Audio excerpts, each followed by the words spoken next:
Yeah, it's kind of cool being up here, actually. Definitely. Whew.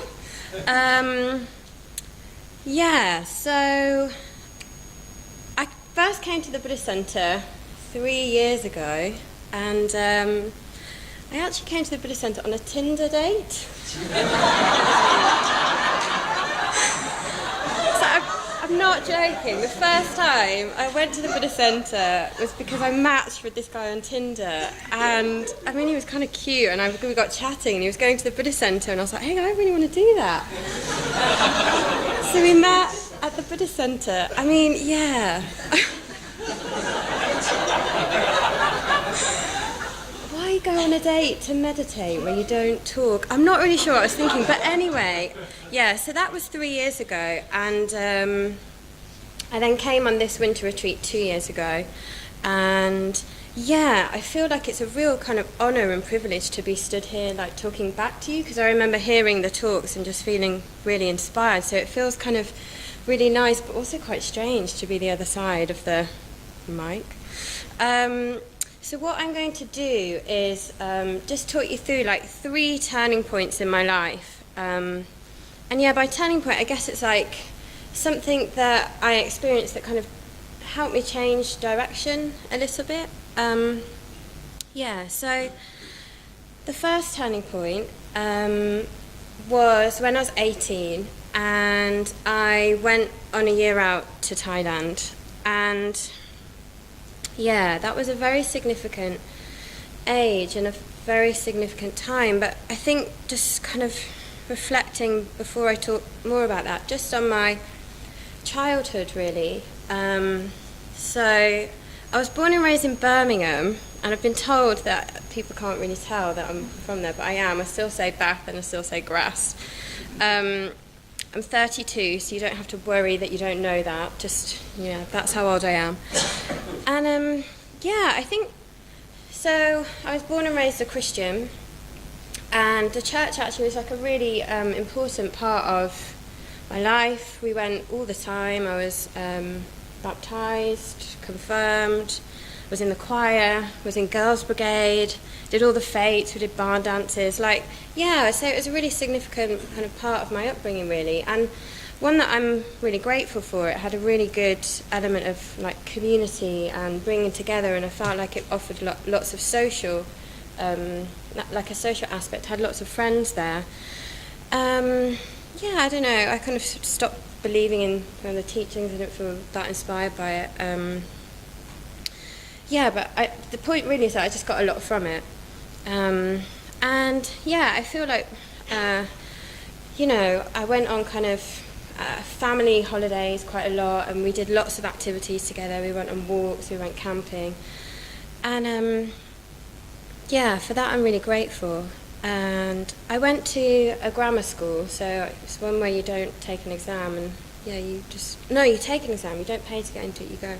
And I really loved school as well. I just loved school. I loved learning. I feel like I just really kind of, yeah, I loved music and sport and art and maths. I love maths. Yeah, and yeah, I kind of like really kind of value that experience actually. I'm really grateful for the opportunity to go to a good school. But yeah, so like I feel like there was like a lot of positive aspects in my childhood. My parents didn't have much money. I don't come from a wealthy family at all. My parents had me quite young, and my brother, and I just, yeah, they always seemed to be a little bit of a stress, not having enough money at home. Yeah, but so yeah, there were lots of positives in my childhood, but I think there's something about when I look back that was also, yeah, like this undercurrent of sadness actually, and it's kind of, yeah, it feels a bit strange to be talking about it out loud, but something that just had a bit of an edge or something. I had like OCD as a child. Does every kid have OCD? I'm not really sure, but anyway, I used to do like strange things, like really strange things, like every night before I went to bed, like run to the end of garden and back, because I was like scared of the dark, but I made myself do it and then came back again. I can't believe I just said that out loud. Anyway, and yeah, just very kind of like, I was very like particular, so I had this like this strange OCD thing going on. Yeah, and then I'm just going to say this because it's the thing I feel like I need to say. And then, yeah, in my late teens, I developed quite a bad eating disorder. I was bulimic, and yeah, that was not great, really. I think kind of like an all-consuming thing, and I think like that kind of like tainted some of my early years, and yeah, I think yeah, it was something I kept to myself. So my parents are great. I'm very grateful, but there was also a lot of anger at home. They argued a lot. My dad has such a temper, and I think, you know, when he first found out what was going on in terms of eating disorder, he just kind of went off in a kind of fit of rage. And I think that meant that I kept everything inside for a very long time. I felt very ashamed about kind of what I was doing, and also quite confused, really. So, yeah, by the time I got to 18, all that was going on. I broke up from a boyfriend I'd been with through the whole of high school. My gran died, who I love very dearly. And so I think this kind of like desire just to get away from it all, like felt so strong. So, yeah, going to Thailand, I saved for the trip every penny myself. So did my exams, also worked really hard to save the money to get the opportunity to go away.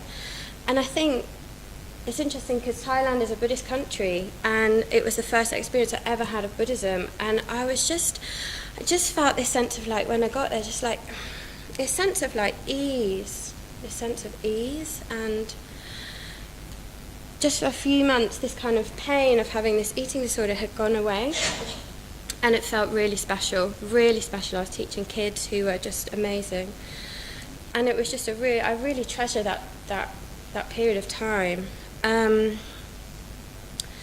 Yeah. So then my next turning point is like 12 years later, and I think that's interesting in itself, because I was reflecting on like my 20s, and I was just like, what happened in my 20s? So I just don't know what happened in my 20s. I think, yeah, I mean, I drank a lot of alcohol, took a lot of drugs. Yeah, it just felt like, I think just reflecting on my 20s, I mean, some good things happened. I graduated from uni, you know, I got a job. I went to India, so yeah, I went to India for quite a few times, and that was amazing with work. But it just felt like, it feels like it was just, there's like no depth to my 20s, like. And in some ways I was reflecting, and I feel like actually I spent my 20s kind of running away from myself. Finding any way to kind of, yeah, not face what was actually going on. And yeah, I think, and so by the time I got to 30, it's so cliche, isn't it? Everything happens at 30. But yeah, so I'd already started kind of, things had started shifting a little bit actually before I got to 30.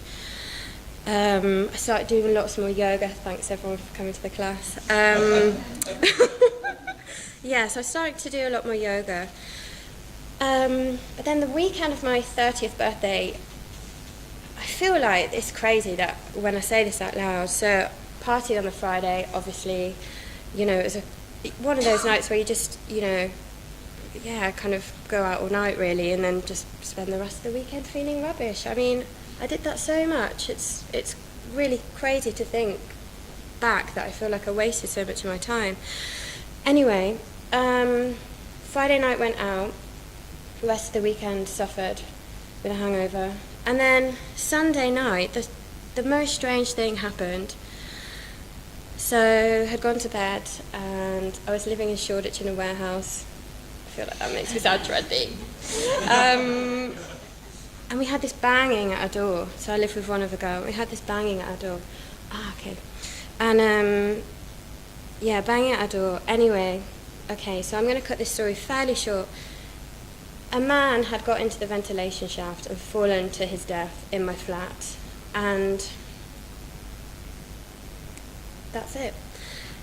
It was really intense, really full on. And what happened for me is it kind of made everything go, everything I hadn't dealt with in my 20s came up, and there was like, it's almost like I had to face it. Like, now was the time. There was no going back. I had to face everything that I hadn't dealt with. And so I went to therapy. It's also when I went on the Tinder date to the Buddhist center. And I guess I felt like I just started to discover these things about myself that I just kind of had forgotten maybe. And wrote a line here, so I'm going to say this one. I think the Metta Bhavana really, really, really affected me. Like, I think I'd just never been kind to myself my whole life, and I just think I was learning to be kind to myself for the first time ever. And I'm going to move on because I know I'm running out of time. So the third turning point is actually when I became a mitra. And I felt like it's really important to talk about this because it felt like such a positive step in the right direction. And not just for myself, but for like a wider purpose. And I think that's one of the main things that I've got from coming to the Buddhist center, listening to the teachings. I feel like I spent a lot of time in my own mind thinking about my own thoughts in a kind of bit self-obsessed way. And I think Buddhism's like helped just shake a lot of that away, and now I feel like I can start thinking about not just me, like how can I be positive in the world, like how can I like turn this around and actually put positive energy back into the world. And I think that's kind of like when I became a mitra, it was the super moon, it was like the most magical day, and it just felt so special. I'm going to say one more thing and then I'm going to end. So, I think I felt really, really lucky that I got to meet Bante, who's the founder of here.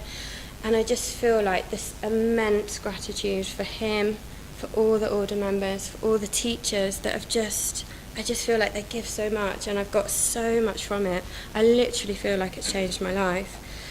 Ooh, and I'm so grateful for that. So just to end, I thought you might wonder if what happened with the Tinder date.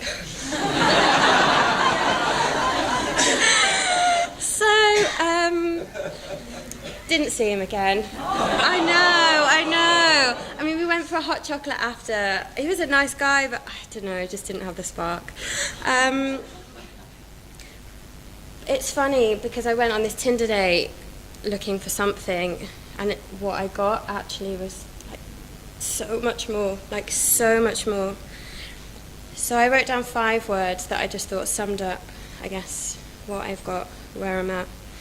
Faith, hope, friendship, magic, and love.